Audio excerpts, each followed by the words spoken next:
dan juga ada otopsi yang memang itu kan seperti ada penganiayaan berat ya.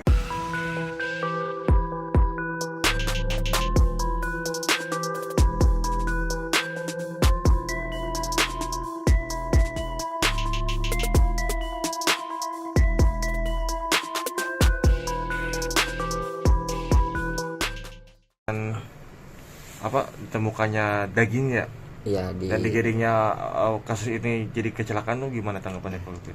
Ya, jadi memang laporan di awal itu kan memang kecelakaan lalu lintas kan, tapi setelah 3 hari ada bukti tambahan, yaitu berupa motor yang dikembalikan dalam keadaan utuh dan juga handphone juga dalam keadaan utuh, dan juga ada otopsi yang memang itu kan seperti ada penganiayaan berat ya. Kita sih masih berpatokan kepada hasil dari BAP dari persidangan di tahun 2017 lalu ya gitu kan. Jadi kalaupun ada kecelakaan ya akhirnya kita kembalikan lagi ke pihak kepolisian untuk penyidikan lebih lanjut. Tapi sampai saat ini pihak keluarga meyakini memang itu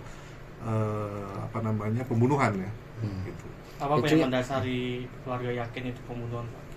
Karena memang setelah lihat dari hasil visum dan juga pada saat itu kan pihak keluarga itu diwakili Pak Rudiana untuk mengurus kasus ini dan mengawal kasus ini, dan juga Pak Rudiana pada saat itu juga bilang ke pihak Mbak Mariana, menceritakan kembali kepada kita bahwa memang pada saat itu pada sidang pertama itu Pak Rudiana beserta tim bilang ke Mbak Mariana bahwa di salah satu waktu itu masih BlackBerry kalau nggak salah ya, di salah satu pesan itu memang ada rencana pembunuhan pada saat itu, tapi tidak ditunjukkan isi chatnya, hanya pemberitahuan saja.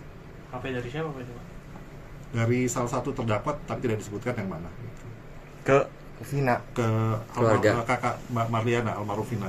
oh berarti ngechatnya ke kakaknya, bukan ke Vinanya? Bukan ngechat.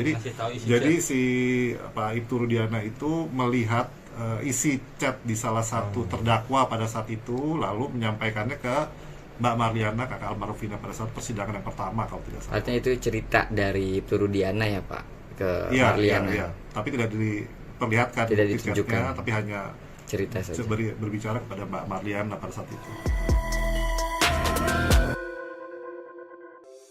Di antara banyak sumber informasi, kami layak dipercaya karena kami menggali lebih dalam,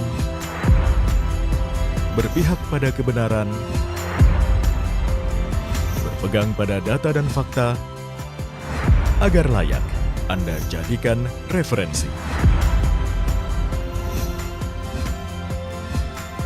Kompas TV, independen, terpercaya.